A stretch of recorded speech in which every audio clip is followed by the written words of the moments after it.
पराम्बा जगदम्बा सती बैठी हैं, महादेव कथा कहना प्रारंभ करते हैं कैलाश में,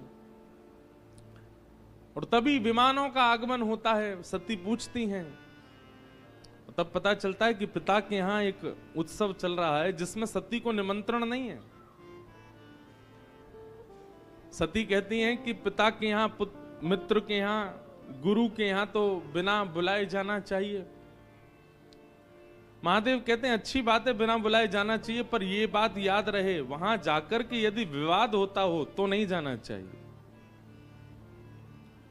हमें पता है कि हमारे जाने से, हमारी उपस्थित होने से वहां विवाद हो जाएगा, तो फिर क्यों जाना। लेकिन बहुत समझाया, सती नहीं मानी। अब सती का भी स्वभाव ऐसा माताओं का रहता ही है कि पति में और पिता में ज्यादा दिन कलेश रहे ना, मैं बीच में आके कुछ सुलह करवाऊं। सती गई, महादेव ने गणों को भेजा, क्योंकि पता था कि महादेव कौन है, दिव्य दृष्टि है उनकी, वे जानते हैं कि वहां उपस्थित होने से कलेश होगा, इसीलिए गणों को भेजा। और सब कथा आपको पता है कि वहां जाते ही जब देखा कि किसी ने भी प्रेम से चर्चा तक नहीं की, पिता ने तो मुंह फेर लिया सती को देख करके, केवल मां ने बैठ करके बात की। यज्ञ दर्शन करने के लिए जब गई और जब वहां महादेव का स्थान नहीं देखा, क्रोध में भर गई सती, और जितने देवता आए थे सबको सुनाने लग गई। बोले आपको विष्णु नहीं दिखाई दे रहे हैं, ब्रह्मा नहीं दिखाई दे रहे हैं, वे दोनों क्यों नहीं आए? क्योंकि महादेव का स्थान नहीं है, और आप लोग यहां मुंह उठाए चले आए सब।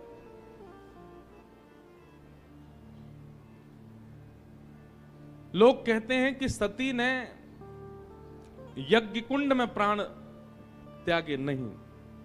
मानस जी में गोस्वामी जी कहते हैं कि श्री सती ने महादेव के अपमान को देख अपनी योगाग्नि से ही अपने देह का त्याग कर दिया।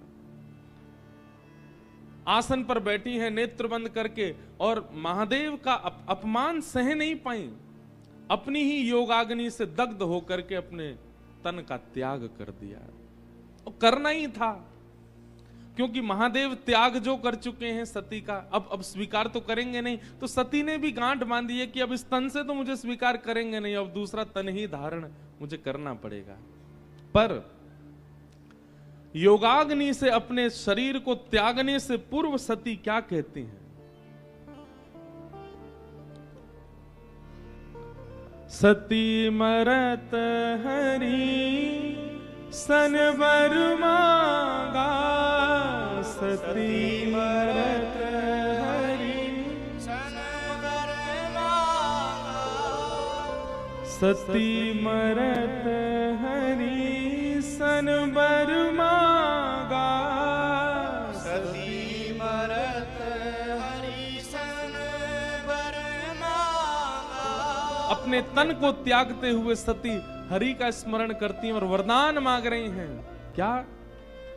जन्म जन्म शिव पद अनुरागा, जन्म जन्म शिव पद अनुरागा, सती मरत हरि सन बर मांगा, सती मरत हरि सन बर मांगा। जन्म जन्म शिव पद अनुरागा, जन्म जन्म शिव पद अनुरागा। अपने तन को त्याग रही हैं सती, और उस समय हरि से प्रार्थना कर रही हैं, मुझसे अपराध बना, महादेव प्राप्त करने के बाद भी मैं महादेव के स्वरूप को समझ नहीं पाई, उनके अनुरूप बन नहीं पाई। हे हरि, आप केवल, आपके शास्त्र कहते हैं अंते यामति सा गति, अंत में जो मांगो, अंत में जो सोचो वो मिलता ही है। मैं केवल आपसे एक वरदान मांगती हूं, क्या? जन्म जन्म शिव पद अनुराग। शिव को पति रूप में नहीं मांगा, शिव को गुरु रूप में नहीं मांगा, शिव के चरणार बिंदों के प्रति अनुराग मांगा।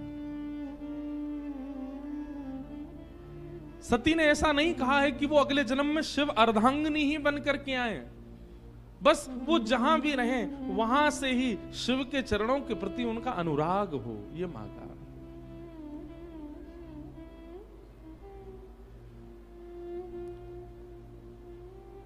देखते ही देखते यज्ञ के मध्य में पंचाग्नि प्रकट हो गई और सती ने अपने तन का त्याग कर दिया। गण दौड़े दौड़े गए, जाकर के महादेव को जैसी बताया। महादेव तो जानते ही थे कि ऐसा होना है। गणों को आज्ञा कर दी, जाओ यज्ञ विध्वंस कर दो। यज्ञ का विध्वंस हुआ। दक्ष का सर धड़ से अलग कर दिया, नंदी का श्राप पूरा किया।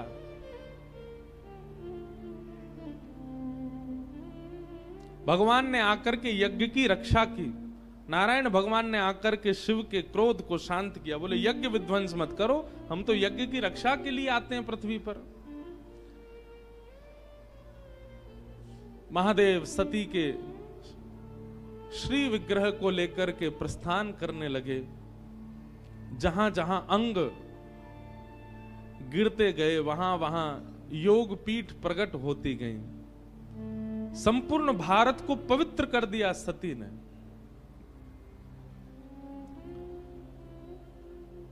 इस प्रकार श्री सती मैया महादेव के चरणों में विलीन हो गई और अंत में मांगा गया वरदान सती को फलीभूत हुआ। कैसे?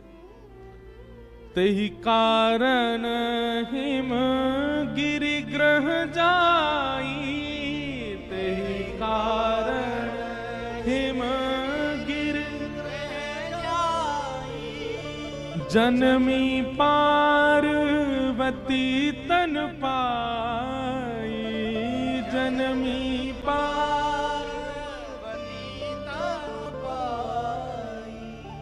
वही सती अपने अंत में जब शिव चरणार बिंदों की कामना करती हैं, अगले जन्म में वही हिमाचल की पुत्री, हिमालय की पुत्री पार्वती के रूप में प्रकट हुई।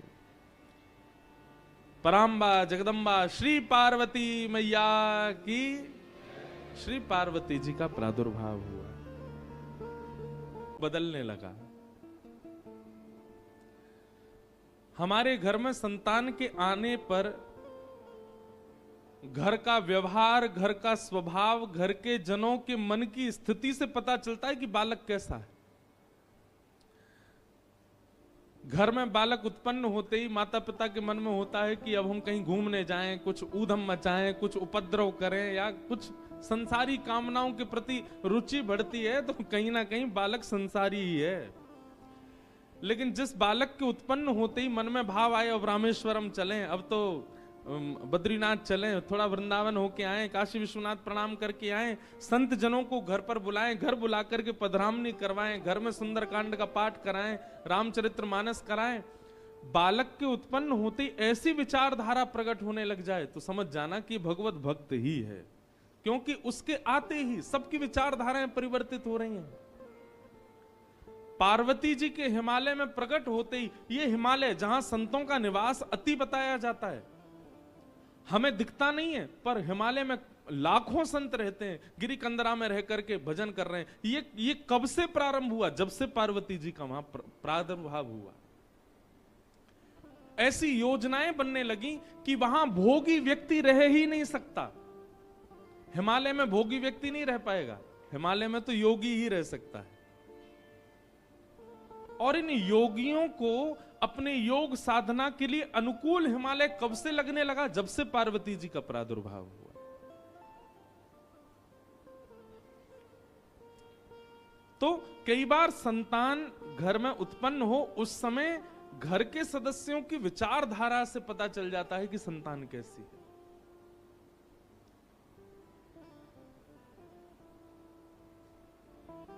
पार्वती जी का प्रादुर्भाव हुआ। आहा,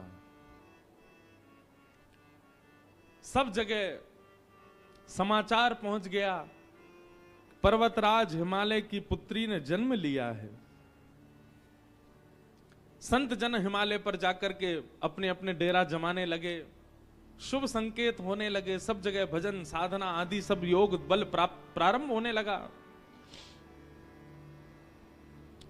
नारद जी महाराज को जब ये समाचार पड़ा कि हिमालय के यहां पुत्री ने जन्म लिया है, नारद जी पहुंचे और हिमालय ने खूब स्वागत किया, सत्कार किया, संत पधारे।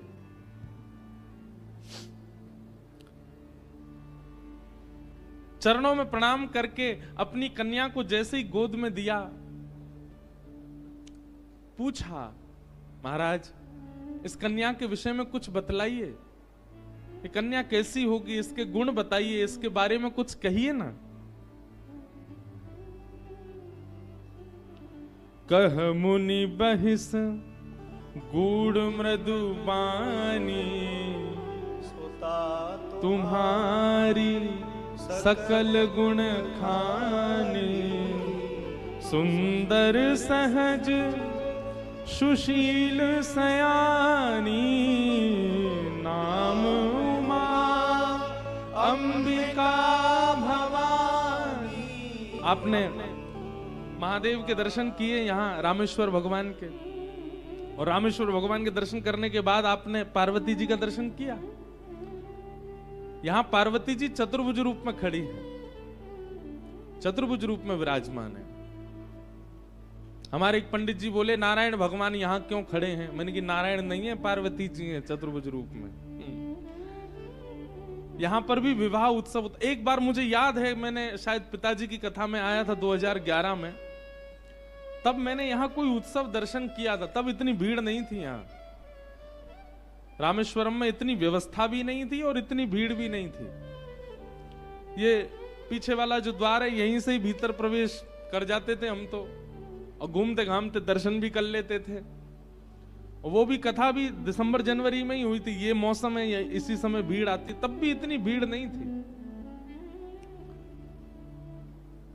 तब हमने यहां पर पालकी में महादेव जाते हैं सज धज के, दुल्हा बन के, ऐसे कुछ देखा तो था, मुझे याद नहीं है वो क्या था।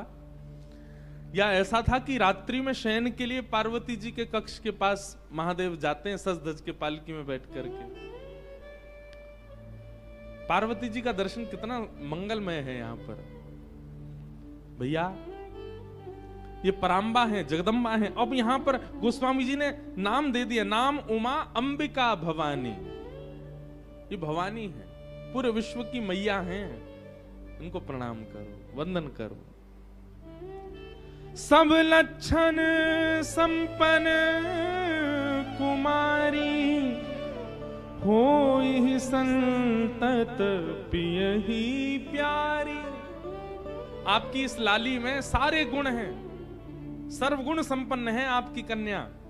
और सबसे विशेष गुण पर प्रकाश डालते हुए नारद जी महाराज कहते हैं, आपकी जो ये लाली है ना, ये ब्याह के बाद अपने पति की अति प्रिय होगी। इनके जो पतिदेव होंगे वो इनसे बहुत प्रेम करने वाले होंगे, इसलिए आप बिल्कुल चिंतित मत होइए, आपकी लाली में सारे गुण ही गुण हैं। हिमालय महाराज बोले, आप तो गुणी गुण बताते जा रहे हो, कोई अवगुण नहीं है क्या? बंधुओं एक बात बहुत ध्यान से सुनो, सब लोग इधर देखो। पृथ्वी पर यदि आप जन्मे हो तो यह बात निश्चित है कि आपके अंदर अवगुण होगा ही होगा। चाहे वो कोई वक्ता हो, चाहे वो कोई मठाधीश हो, चाहे वो कितना भी बड़ा वेदज्ञ हो, चाहे वो कितना भी बड़ा नेता हो, चाहे कोई भी क्यों ना हो, इस संसार में यदि हम घूम रहे हैं, जन्म लेकर के विचरण कर रहे हैं, इस गुरुत्वाकर्षण में हम लोग चिपके हुए हैं, तो इसका मतलब ये निश्चित है कि हमारे अंदर अवगुण है। कोई सर्वगुण संपन्न नहीं है इस संसार में, सबके अंदर अवगुण होते हैं। गुण ज्यादा होते हैं तो स्वर्ग में रहा जाता है। अगर हम लोग अवगुण रहित हो जाएं, हमारे सारे अवगुण नष्ट हो जाएं, तो पृथ्वी का गुरुत्वाकर्षण हमको पकड़ नहीं पाएगा, हम उड़ने लगेंगे आकाश में।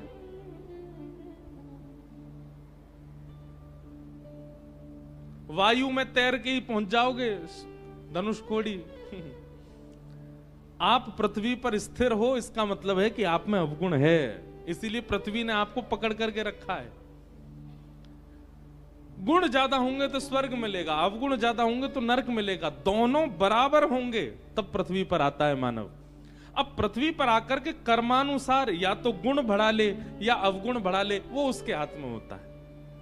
भगवान 50-50 करके भेजते हैं मानव को। हमारा रेशियो बढ़ता घटता रहता है, क्योंकि हम लोग धाम में बैठे हैं, तीर्थ में बैठे हैं, कथा सुनने के लिए स्पेशली छुट्टी लेकर के काम वाम छोड़ के आए हैं, तो ये बात निश्चित है कि हमारे अंदर गुण 50 से 55% होंगे। लेकिन इसका मतलब ये नहीं कि अवगुण बिल्कुल नहीं है, 45% अवगुण हैं हमारे भीतर, इसीलिए हम पृथ्वी पर हैं। अच्छा, एक बात आपको बड़ी विचित्र बताएं, हमारा उद्देश्य क्या है, लक्षण क्या है? हमको 100% गुण करने हैं क्या? नहीं। अगर गुण की मात्रा बहुत ज्यादा हो गई तो स्वर्ग मिलेगा, शिवलोक नहीं मिलेगा, रामलोक नहीं मिलेगा, कृष्णलोक नहीं मिलेगा। भागवत जी कहती हैं भगवत धाम की प्राप्ति के लिए तो शून्य होना पड़ेगा, गुण भी नहीं अवगुण भी नहीं, दोनों शून्य हो। आप कहोगे ये कैसे संभव होगा? स्वयं भगवान बताते हैं, असहाय की सहायता करके, परोपकार करके अपने पापों को कम करो। दूसरों की सहायता करने से पाप कम होते हैं, और उपस्थित भोग भोगने से, जैसे ब्याह कर लिया, धन हो गया तो गाड़ी खरीद ली, बढ़िया घर बना लिया, ये उपस्थित भोग हैं। इन उपस्थित भोगों को भोगने से पुण्य कम होते हैं। अब आप कहोगे ये शून्य हो गए, ये कैसे पता चले? जित देखूं उतित श्याम मई है, जिसको देखो उसमें ही राम जी दिखने लग जाएं, जिसको देखो उसमें ही गुण दिखने लग जाए, समझ जाना पाप और पुण्य दोनों शून्य हो गए। बहुत विस्तृत है ये भाव, हमने सूक्ष्म में सुना दिया है। हिमालय जी बोले आपने तो पार्वती जी में सारे गुण ही गुण बता दिए, हमारी लाली में कोई अवगुण नहीं है।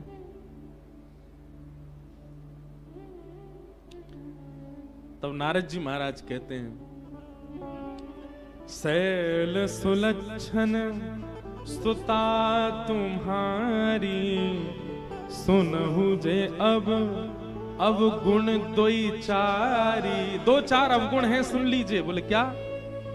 अगुण अमान मातु पितुहीना, उदासीन सब संशय छीना,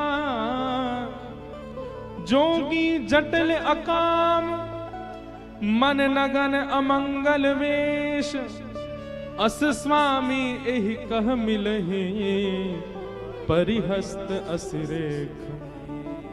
हमने आपकी लाली की हस्त रेखा देख करके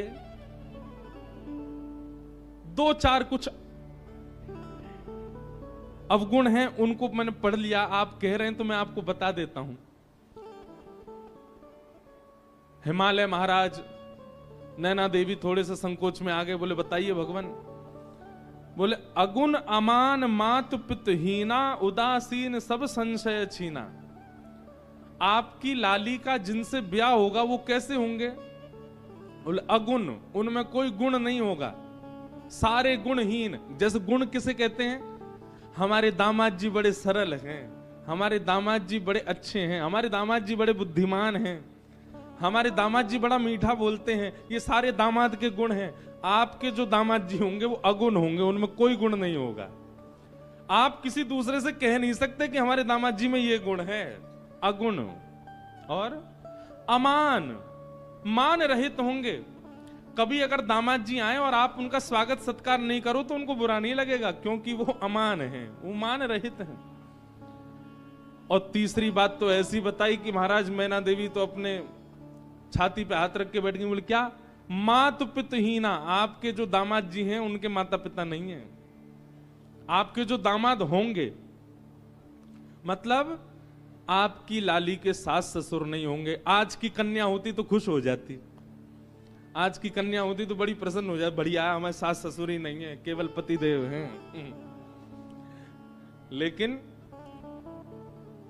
नैना देवी बोली ये कैसा बेटा? बोले फिर ये इसका जन्म कहां से हुआ? बोले कि पूरे विश्व को यही जन्म देते हैं, आपके जो दामाद जी होंगे इनको कोई जन्म नहीं देता। मात पित ही ना उदासीन सब संशय ही ना। उदासीन है, अंतर्मुखी, इसको अंग्रेजी में कहते हैं इंट्रोवर्ट। अपमान सम्मान इनसे कोई, बहुत सम्मान कर दो तो प्रसन्न हो जाए ऐसा भी नहीं है, अपमान कर दो तो बुरा मान जाए, नहीं, कुछ नहीं। दाल रोटी खिला दो तो भी राजी, कुछ मत खवाओ भूखे रखो तो भी राजी। ऐसे उदासीन होंगे आपके दामाद जी। जोगी जटिल अकाम मन नगन अमंगल भेष। नारद जी को इतना सच भी नहीं बोलना था, पहले ही डरा दिए माता पिता इतने। बोले कैसे होंगे? बोले जोगी जटिल। जटिल किसको कहते हैं? बोले बिल्कुल जड़ के भांति जो होता है। अकाम मन, बोले काम दूर दूर तक स्पर्श नहीं करेगा उनको। अकाम मन, कोई कामना नहीं होगी उनके मन में। जिनकी नगरी में आप बैठे हो उनके गुण सुन लीजिए। अकाम मन और नगन अमंगल भेष।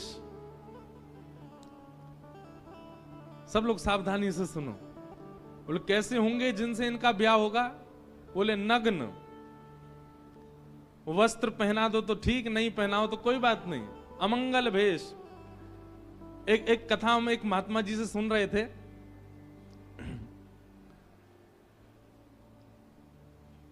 प्रभु श्री राम जब चित्रकूट पहुंचे तो चित्रकूट को देख करके राम जी को बहुत अच्छा लगने लगा। बोले ये बहुत बढ़िया जगह है। लक्ष्मण जी से कहा, लक्ष्मण जी तुम जाओ, जाकर के यहाँ कोई राजा हो या इस नगर के कोई स्वामी हो, उनसे एक बार परमिशन ले लो कि हम यहाँ रह लें, और अगर वो कह दें कि रह लो तो कैसे रहना है उसका कुछ नियम हो तो बता दें। लक्ष्मण जी महाराज चित्रकूट में विचरण करते करते जैसे ही गए, इतने में ही महादेव आ गए वहां पर। और महादेव एक जोगी के भेष में बैठे थे और दूर दूर तक तो कोई मानव दिखा नहीं। लक्ष्मण जी ने जैसे ही महादेव को देखा तो महादेव को देख करके उनको लगा, वो पहचान नहीं पाए कि महादेव हैं, उनको लगा कोई मानव दिखा तो।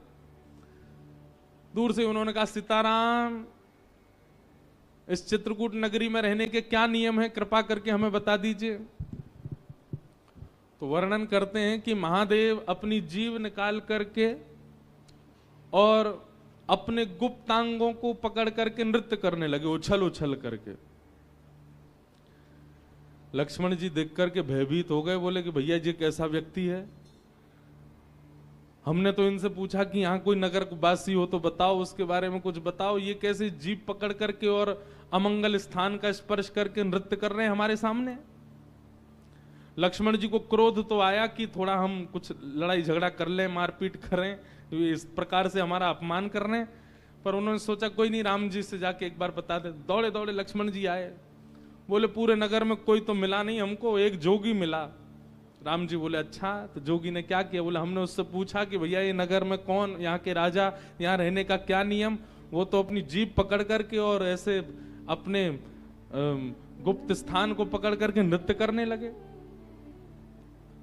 राम जी जोर से हंसे। लक्ष्मण जी को हृदय से लगा के बोले, अरे तुमने साक्षात महादेव का दर्शन किया है।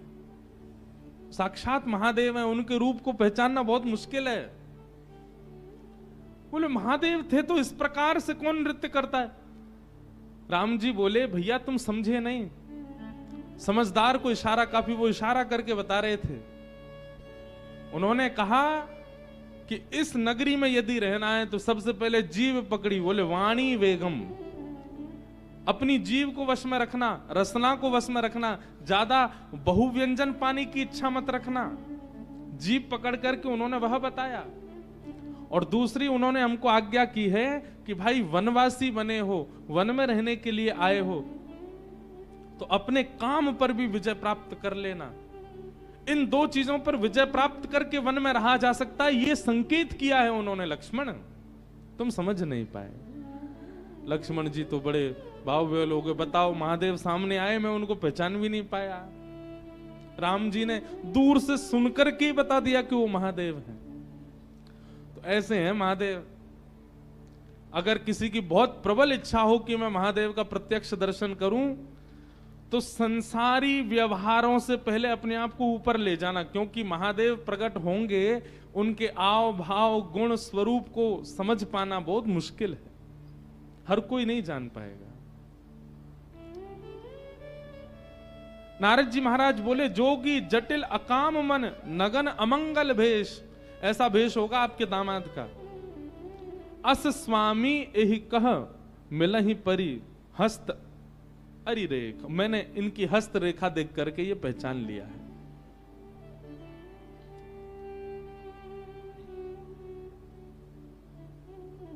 नैना देवी, हिमालय महाराज तो बिल्कुल नेत्रों में आंसू आ गए। ऐसी सुकोमला, ऐसी प्यारी पुत्री, और उस पुत्री के लिए ऐसा वर बता रहे हैं।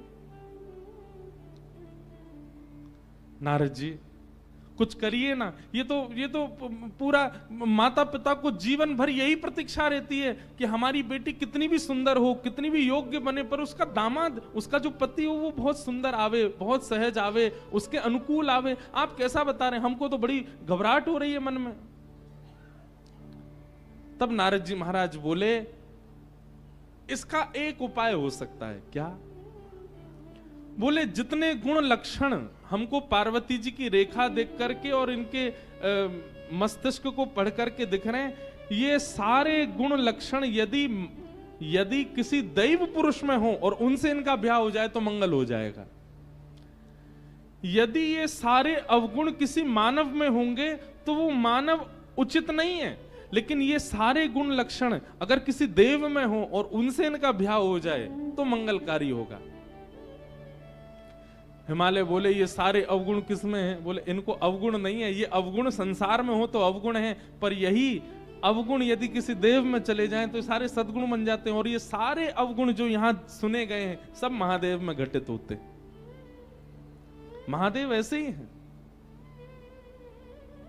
अगर महादेव आपकी पुत्री को स्वीकार कर लेंगे तो इनकी हस्तरेखा और इनकी जन्म कुंडली भी सत्य हो जाएगी, और देव भी नहीं, महादेव प्राप्त हो जाएंगे। लेकिन उसके लिए आपकी पुत्री को तप करना पड़ेगा। महादेव की प्राप्ति ऐसे नहीं हो जाएगी। जे जे वर के दोष बखाने, ते सब शिव पही में अनुमाने। जो विवाह संकर्षण हो, दोष गुण सम कह सबको।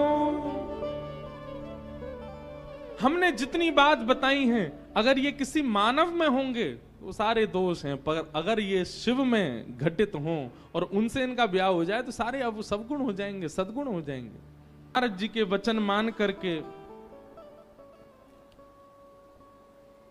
नैना देवी ने जाकर के पार्वती जी को समझाया, और पार्वती जी सौभाग्य मान करके, देखो एक बात बहुत ध्यान से सुनिएगा, सब लोग इधर देखो। नाम जप, तीर्थ यात्रा, कथा श्रवण, संत चरण और व्रत नियम अनुष्ठान, ये पांचों क्रिया नियम मान करके नहीं करनी चाहिए। फिर से सुनिए, नाम जप, तीर्थ यात्रा, कथा श्रवण, संत पदरामनी, संतों के चरणों में प्रणाम आदि, और व्रत नियम अनुष्ठान, ये सब केवल नियम मान करके नहीं करने चाहिए, सौभाग्य मान करके करने चाहिए।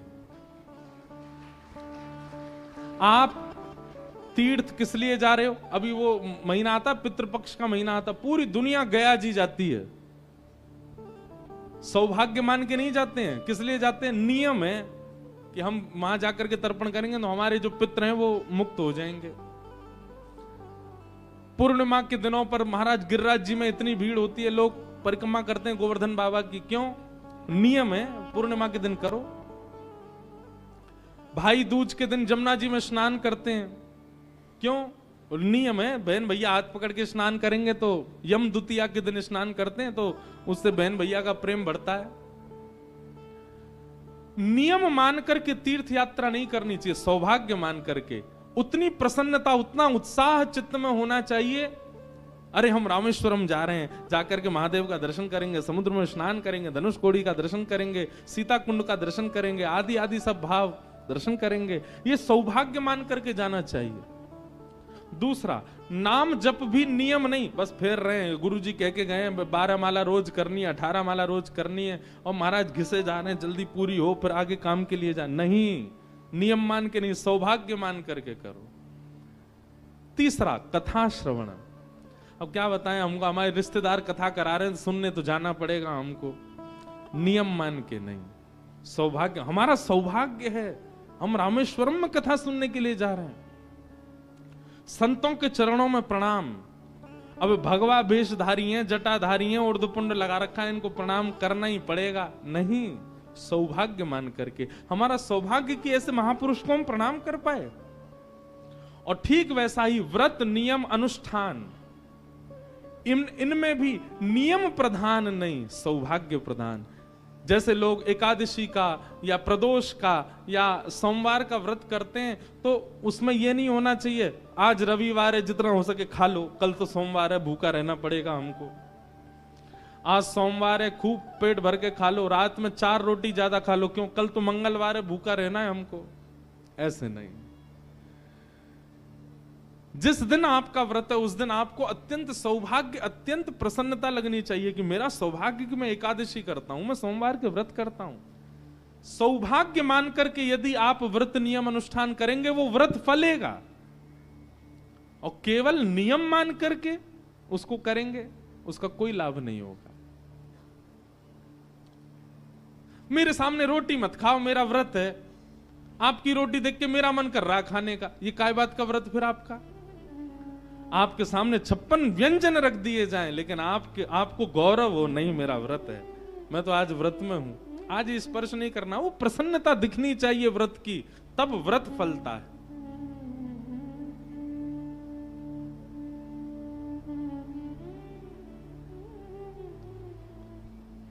और जैसा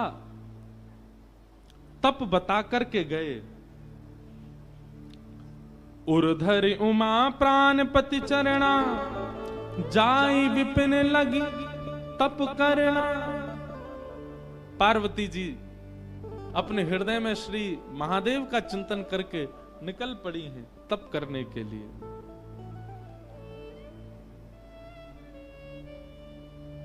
आहा, मानस जी में गोस्वामी जी वर्णन करते हैं पार्वती जी ने कैसा तप किया। बोले अस तप काहू न कीन भवानी, ऐसा तप आज तक किसी ने किया ही नहीं। भय अनेक धीर मुनि ज्ञानी, बड़े बड़े ज्ञानियों ने भी जब पार्वती जी को देखा, देख करके सब आश्चर्यचकित हो गए, ऐसा तप आज तक किसी ने किया ही नहीं जैसा पार्वती जी कर रही हैं। अच्छा एक बात,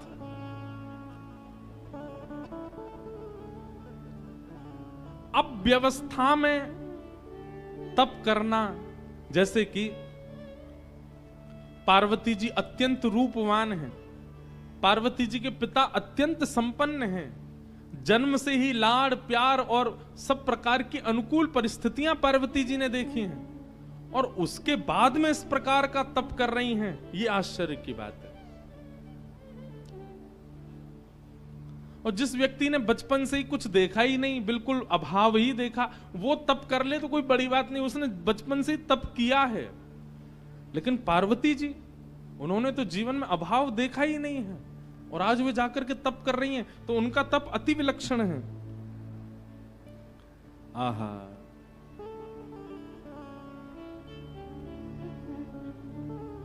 पार्वती जी का ऐसा तप हुआ, उस तप के बाद आकाशवाणी होने लगी, बोले हे पार्वती जी, हे जगदम्बा पराम्बा, हे हिमालय पुत्री, आप जिस कारण से तप कर रही हैं आपका तप निश्चित पूर्ण होगा, और जिनकी प्राप्ति के लिए आप तप कर रही हैं वो आपको प्राप्त होंगे। आहा, पार्वती जी के विषय में बताया गया। और अब यहां महादेव की स्थिति सती जी के जाने के बाद की बता रहे हैं। जब ते सती जाई तनु त्यागा, तब ते शिव मन भयउ विरागा। एक तो महादेव पहले से ही वैराग्य रूप में रहते हैं, लेकिन सती के प्राण त्यागने के बाद अब महादेव और बीतराग हो गए और वैराग्य में आ गए। जपहि सदा रघुनायक नामा, जहां तहां सुनहि राम गुण ग्रामा। राम जी का स्मरण करते हैं और जहां भी कथा होती है महादेव बिन बुलाए पहुंच जाते हैं और पूरी कथा श्रवण करते हैं। केवल राम राम राम चिंतन करते हैं। ऐसे बीतराग, ऐसे वैराग्य में महादेव जाते चले गए। ऐसे ही चलते चलते चलते बहुत समय निकल गया। बंधुओं, गोस्वामी जी महाराज आगे जो वर्णन कर रहे हैं उस भाव को पढ़कर के एक मन में भाव आता है। हम भजन की श्रेष्ठता किसमें मानते हैं? हम भजन की श्रेष्ठता मानते हैं कि हमारे भजन से हम जिसका भजन कर रहे हैं वो प्रकट हो जाए। हम इसी को भजन की श्रेष्ठता मानते हैं। राम जी का इतना स्मरण किया, कितनी अच्छी बात। हमने ठाकुर जी की इतनी आराधना की, हमने गिरधर लाल की इतनी आराधना की कि श्री गिरधर लाल जी प्रकट है करके हमसे मांग रहे हैं। परब्रह्म देने के लिए संसार को आते हैं, पर जब प्रेम से कोई पुकारता है तो परब्रह्म देने नहीं आते, मांगने आते हैं। कुछ मांगो।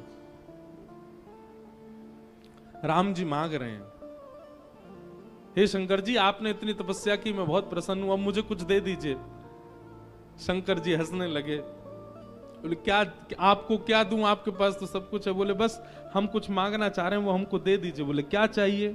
बोले जाई विवाहु शैलजा, हिमाचल की पुत्री, हिमालय की पुत्री पार्वती जी से आप जाकर के विवाह करो। बस यही वरदान हमको दे दीजिए कि हम इन नेत्रों से आपका विवाह देखना चाहते हैं, आप जाकर के विवाह कीजिए। शंकर जी जैसे ही राम जी के वचन सुने, वचन सुनकर के शंकर जी ने कोई दूसरा विचार मन में आया नहीं। मात पिता गुरु प्रभु की वाणी, विनहि विचार करिए शुभ जानी। गोस्वामी जी कहते हैं माता पिता गुरु की आज्ञा का पालन करना एक बात है, पर माता पिता गुरु की आज्ञा को शुभ जान करके पालन करना ये विशेष बात है। पिताजी कह रहे हैं ऐसा करो, मां कह रही है ऐसा करो, गुरु कह रहे हैं ऐसा करो, अब उनने कहा है करना तो पड़ेगा। वो आपको भार नहीं लगना चाहिए कि माता पिता ने कहा मुझे करना पड़ेगा। यहां पर एक शब्द जोड़ दिया गया, शुभ जानी। मां यदि कह दे ऐसा करो तो उसमें अपना शुभ ही जानिए कि नहीं ऐसा करूंगा तो ही मेरा शुभ होगा। पिता ने ऐसा कहा, वो करने में आपका ये भाव होना चाहिए मेरा शुभ ही होगा, और उस क्रिया को कर दीजिए। कई बालक हमारे पास आते हैं, वो आके कहते हैं हमने पिता की आज्ञा मानी और आज पिता की आज्ञा मानने का ये परिणाम कि हम पीछे रह गए, हम ये नहीं कर पाए, हम वो नहीं कर पाए। शास्त्र कहते हैं कि माता पिता की आज्ञा मानो, हमने तो मानी थी पर हम तो पीछे रह गए, हम तो कुछ कर ही नहीं पाए। इसीलिए गोस्वामी जी ने एक शब्द जोड़ दिया, मात पिता गुरु प्रभु की वाणी। मानिए पर कैसे? बिना ही विचार, उस पर विचार नहीं होना चाहिए। करिए शुभ जाने, उसको शुभ जान करके करो।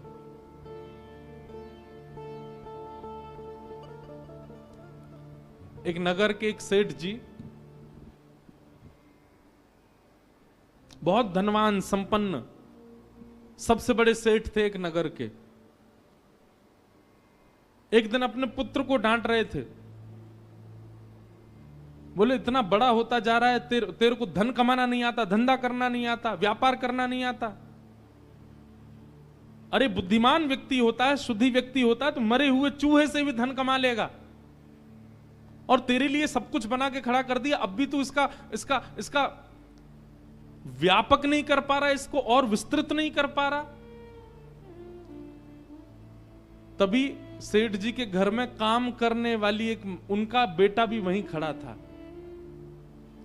सेठ जी की बात सुन रहा था। सेठ जी कह रहे थे, बोले विवेकी व्यक्ति मरे हुए चूहे से भी धन कमा लेगा।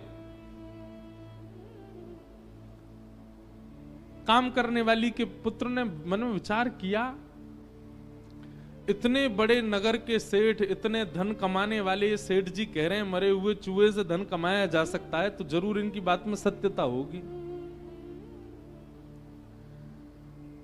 उस बालक ने क्या किया, संकेत ही कर रहे थे, मरा हुआ चूहा कहीं पड़ा था। उस बालक ने वो चूहा उठा लिया, दासी के पुत्र ने, और उस पर विचार नहीं किया कि इससे पैसा कैसे कमाना है। सेठ जी ने कहा इससे पैसा मिलेगा तो मिलेगा, और लेकर के चूहा वो चलने लगा। हम आपको ये बात बताना चाह रहे हैं कि बड़े जनों की बात पर अगर आप बिना विचार किए केवल विश्वास कर लेते हैं तो उसका परिणाम क्या होता है। दासी पुत्र चूहा लेकर के आगे जाने लगा। इतने में आगे से एक और सेठ जी आ रहे थे, उनकी बेटी साथ में थी। बेटी की गोद में बिल्ली लगी थी और बिल्ली जो है वो खोंचा मार रही थी, भूख लग रही थी उसको। बेटी ने अपने पिता से कहा, मेरी बिल्ली बहुत भूखी है, देखो अब जल्दी घर पहुंचना है पिताजी, ये बहुत खोंचा मार रही है मुझे। तभी देखा सामने से एक छोटा सा बालक हाथ में मरा हुआ चूहा लेके आ रहा है। तो उन सेठ जी ने बालक को रोका, बोले सुनो, हम तुमको 10 रुपया देंगे, तुम ये मरा हुआ चूहा दे दो, हमारी बेटी की बिल्ली भूखी है। और जेब से 10 रुपया निकाल के बालक को दे दिए, मरा हुआ चूहा बिल्ली खा गई। बालक समझ गया, बोले सेठ जी ने कहा था और उनके कहने से देखो मरे हुए चूहे से मैंने 10 रुपए कमा लिए। आगे कथा बहुत बड़ी है ये कि फिर उस बालक ने 10 रुपए से कुछ लकड़ियां खरीद ली। उन लकड़ियों की जरूरत किसी यज्ञाचार्य को थी, उसको जाकर के बेच दी, वहां से 100 रुपया कमा लिए। उसने और लकड़ी खरीद ली, लकड़ी का पूरा एक भंडार बना लिया, जिन जिन को आवश्यकता होती बेचने लग गया। एक दिन उन्हीं सेठ जी के माता जी की मृत्यु हो गई, उनके अंतिम संस्कार के लिए लकड़ी चाहिए थी, पर इतनी वर्षा हो रही थी कि कहीं सूखी लकड़ी मिली नहीं। तभी ढूंढते ढूंढते लोग इस बालक के पास आ गए। अब ये बड़ा हो चुका था, इसने कुछ लकड़ियों को वर्षा से संभाल के रखा था। लकड़ी मांगी तो इसने बहुत दाम मांगे, बोले कि इतना पैसा दोगे तो दूंगा, नहीं तो नहीं दूंगा, क्योंकि इतने दिनों से बहुवृष्टि हो रही है, बारिश की, लकड़ियों का अभाव है। जो दाम उसने कहा वो दाम सेठ जी ने दिया। बोले हमारी माँ का अंतिम संस्कार होना, तू बोल, तो उतने खूब ऊंचे दाम मांगे और माँ का संस्कार कर दिया सेठ जी का। उस दाम से उसने लकड़ी का सबसे बड़ा व्यापारी बन गया। तो वही बालक एक दिन जब बहुत बड़ा व्यापारी बना तो बेटा बेटा सोचने लगा, कहां मैं एक दासी का पुत्र था, आज मैं सबसे बड़ा व्यापारी हूं। ये सब प्रारंभ कहां से हुआ।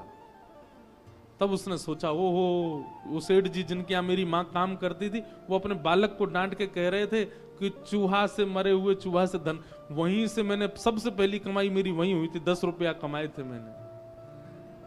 आज अपने गुरुजी को प्रणाम करके आऊं। और बालक सोने का चूहा बना करके ले गया, छोटा सा, और सेठ जी के पास गया, उनके चरणों में रख करके बोला, जय हो मेरे गुरुदेव, आपके एक वचन का मैंने बिना विचार किए पालन किया, विश्वास करके पालन किया, आज मैं पूरे विश्व का, नगर का राजा बन गया हूं आपकी कृपा से। कहने को एक कथा है, पंचतंत्र की कथा है, छोटे बच्चों को पढ़ाने वाली कथा है, पर इसमें बहुत विशेष बात। हम व्यासपीठ पे बैठ के, रामेश्वरम तीर्थ में बैठ करके कह रहे हैं, वैसे तो यहाँ बच्चों की संख्या कम है, पर हमको सुनने वाले बच्चे ऑनलाइन बहुत ज्यादा हैं, उनसे हम कहना चाह रहे हैं,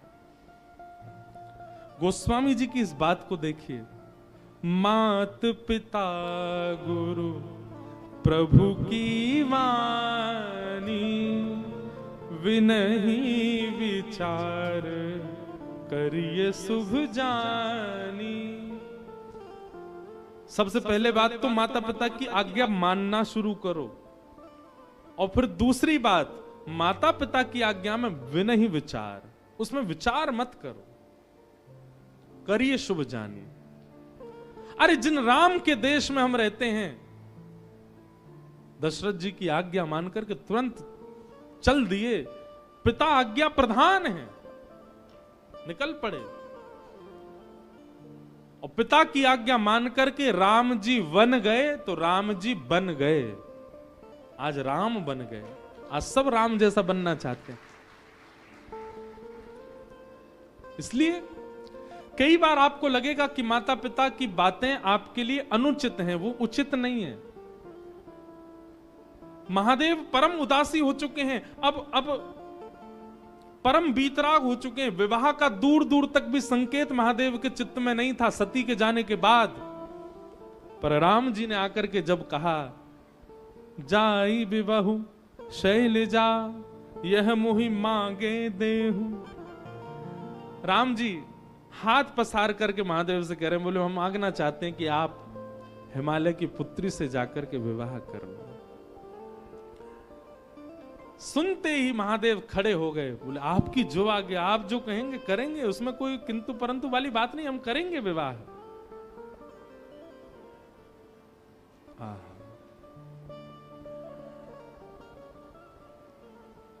राम जी की पावन छवि को अपने हृदय में विराजमान करके राम जी की आज्ञा मानने को स्वीकार हो गए महादेव। सप्त ऋषियों को बुलाया, और सप्त ऋषियों को बुला करके कहा कि राम जी ने एक कन्या ढूंढी है हमारे लिए, हिमालय की पुत्री है, आप जाकर के उसकी प्रेम की परीक्षा लेकर के आओ, कैसी है। सप्त ऋषियों को भेजा। आहा, सप्त ऋषि हिमालय की उस कंदरा में गए जहां पार्वती बैठ करके तपस्या कर रही थीं। ऋषि ने गौरी देखी तह कैसी, मूरति मंत तपस्या जैसी। सप्त ऋषि लेने के लिए गए थे परीक्षा, पर दूर कंदरा में बैठी हुई जैसे ही गौरी को देखा, पार्वती जी को देखा, तो सप्तऋषि बोले उनको कन्या नहीं दिखाई दी, उनको शैलजा नहीं दिखाई दी, उनको पार्वती नहीं दिखाई दी, तो बोले साक्षात तपस्या ही मानो बैठी हो, ऐसी लग रही हैं पार्वती जी। जिन महादेव, अच्छा एक बात बोले, महादेव को आज भी प्राप्त करना तपस्या से कम नहीं है। आज भी इतने सहजता से महादेव मिलते नहीं है। थोड़ी थोड़ी तपस्या तो सबको करनी पड़ती है, चाहे थोड़ी सही करनी तो पड़ती है। हमको रामेश्वरम आना पड़ा तो आने में ही तपस्या हो गई। जो लोग ट्रेन से आए हैं उन्होंने तो घनघोर तपस्या करी है, पर जो फ्लाइट से आए हैं उनकी भी तपस्या कम नहीं है। दिल्ली से उड़ो पहले मदुरई की, अब तो सीधी फ्लाइट है, पर बीच में पहले हम आते थे सीधी नहीं थी, पहले चेन्नई रुको, फिर चेन्नई से दूसरी फ्लाइट पकड़ो, फिर मदुरई आओ, फिर मदुरई से गाड़ी चला के लौट के आओ, फिर यहाँ की भीड़ भाड़ में लग के जैसे तैसे। थोड़ा तप तो करना ही पड़ता है, बिन तप शिव नहीं मिलते। और शिव का स्वरूप क्या है? विश्वास। बिना तप के विश्वास प्रकट नहीं होता, तप तो करना पड़ता है। और जब अर्धांगिनी बनना है तो साक्षात तपस्या का रूप धारण करना पड़ेगा। सप्त ऋषियों ने जाकर के जैसे ही पार्वती जी को देखा तो कहने लगे, बोले कि ऐसा लगा ही नहीं कि कोई स्त्री बैठी है, कोई कन्या बैठी है, कोई गौरी बैठी है, कोई हिमालय की पुत्री, ऐसा लगा साक्षात तपस्या ही बैठी है। ऐसी तपस्या।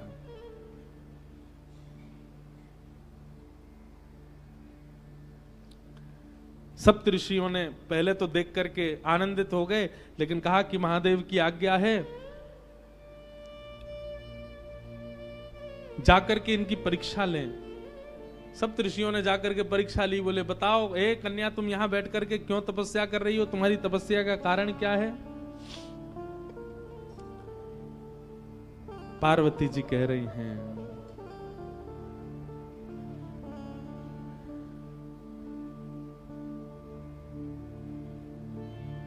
मेरे गुरु नारद ने आकर के जिनके वर्ण के लिए मुझे आज्ञा की है, मैं उन्हीं महादेव की प्राप्ति के लिए यहां तप कर रही हूं, उन्हीं महादेव की प्राप्ति के लिए यहां बैठी हूं। पार्वती जी की बात सुनकर के सप्तऋषि हंसने लगे। बोले किनसे ब्याह करना चाहती हो? बोले महादेव से। बोले वो महादेव जिनका रहने का ठिकाना नहीं, खाने का ठिकाना नहीं, पीने का सोने का ठिकाना नहीं, भभूति रमा करके जो रहते हैं, भूत प्रेतों के बीच जो रहते हैं, अरे जिनके ऊपर छत भी नहीं है, आकाश ही जिनकी छत है, ऐसे महादेव जिनके खुद के पहनने के वस्त्र दूसरे नहीं होते, उनसे तुम ब्याह करना चाहती हो? भूखी रह जाओगी, भोजन तक नहीं मिलेगा तुमको। कैलाश में रहते हैं, इतनी शीतल हवा चलती है वहां, ओढ़ने के लिए कंबल तक नहीं मिलेगा, भोजन करने के लिए अन्न तक नहीं मिलेगा। महादेव की जितनी अप्रशंसा हो सकती थी, ऋषियों ने महादेव की आज्ञा से ही की पार्वती जी के सामने। उनसे ब्याह करने का क्यों मन बनाती है? हमने तुम्हारे लिए उचित वर देखा, तुमने तपस्या तो की, तुम्हारा तप व्यर्थ नहीं जाएगा। हमने तुम्हारे लिए एक उचित वर देखा है, उससे तुम्हारा ब्याह करा देंगे। सप्तऋषि बोले हमने तुम्हारे लिए देखा श्रीपति नारायण, शंख चक्र गदा पद्म नारायण, वैकुंठ निवासी, दूषण रहित सकल गुण राशि, श्रीपति पुर वैकुंठ निवासी। हे पार्वती, तुम्हारे लिए हमने सुयोग वर देखा, जैसा तुम्हारा रूप स्वरूप है, तुम जिनके बगल में खड़ी होकर के बिल्कुल सुसज्जित लगोगी, वो तो श्रीपति नारायण हैं, उनसे तुम्हारा ब्याह करा दे। श्रीपति नाम सुनते ही पार्वती जी हंसने लगी। वाह, हे ऋषियों, आप सबको मैं प्रणाम करती हूं। आपने अभी अभी कहा श्रीपति, श्री यानी कि लक्ष्मी, और उनके जो पति हैं, मतलब जो पहले से ही विवाहित हैं, आप उनसे हमारा विवाह करवाना चाहते हो? आप हमको आकर के मार्ग दिखा रहे हो कि कलेश करवाना चाह रहे हो? मतलब हम विवाह करके वहां वैकुंठ में जाएं और फिर श्री यानी कि लक्ष्मी और हमारे बीच में विवाद ही बना रहे? क्षमा करें, इस तप के बल हमको वो सब नहीं चाहिए। नारद वचन न मैं परिहरऊ, बसऊ भवन उर्जर नहीं डरहु, गुरु के वचन प्रतीत न जये, सपने हूं सुगम न सुख निधते हूं। पार्वती जी कह रही हैं, मुझे अपने गुरु पर बहुत भरोसा है। मेरे गुरु ने मेरे लिए जो चुना है, वो चाहे अब जैसा हो, मैं उसी के साथ रहूंगा। जो गुरु आज्ञा पर भरोसा नहीं करता, गुरु आज्ञा का पालन नहीं करता, उसको सपने में भी कभी उसका सफल नहीं हो सकता, उसका कभी मनोरथ सिद्ध नहीं हो सकता। मुझे अपने गुरु पर बहुत भरोसा है। भरोसो दृढ़ इन चरण के। बंधुओं, ये बातें ना आप लोग कथा में तो खूब भाव से सुनते हो, पर पालन नहीं करते, ये बात हम जानते हैं। हम लोग सारे नियमों का पालन कर लेते हैं, लेकिन विश्वास नहीं रखते ठाकुर के प्रति, गुरु के प्रति। जिन उमा पार्वती को आप देख रहे हैं, ये पार्वती जी को जाकर के आप कुछ मांगे चाहे ना मांगे, आज मेरे कहे से जाइएगा, महादेव का केवल दर्शन कीजिएगा, मांगने के लिए पार्वती जी के सामने जाइएगा और झोली फैला करके कहिएगा, माता पिता गुरु और शास्त्रों के प्रति हमारा अखंड विश्वास प्रकट हो। हे पार्वती जी, ये वरदान हमें प्रदान करो, क्योंकि विश्वास की साक्षात प्रदाता आप हैं।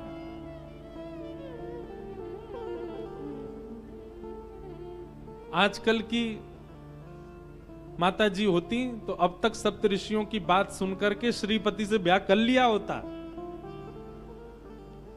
आजकल की माता जी तो ये सोचती है, ठीक है, श्री को हम देख लेंगे, हम ही अधिपत्य संभालेंगे वैकुंठ में, ऐसे के संग थोड़ी रहेंगी जिसकी इतनी निंदा कर रहे हैं सब लोग। अरे कहां तक कहें, पार्वती जी ने पहले तो गुरु विश्वास को अटल दिखाया कि मेरे गुरु के प्रति भरोसा है, वो जैसे भी चुन के लाएंगे मैं उनसे ब्याह करने को तैयार हूं। आहा, और यह पंक्ति तो इतनी अद्भुत है पार्वती जी की।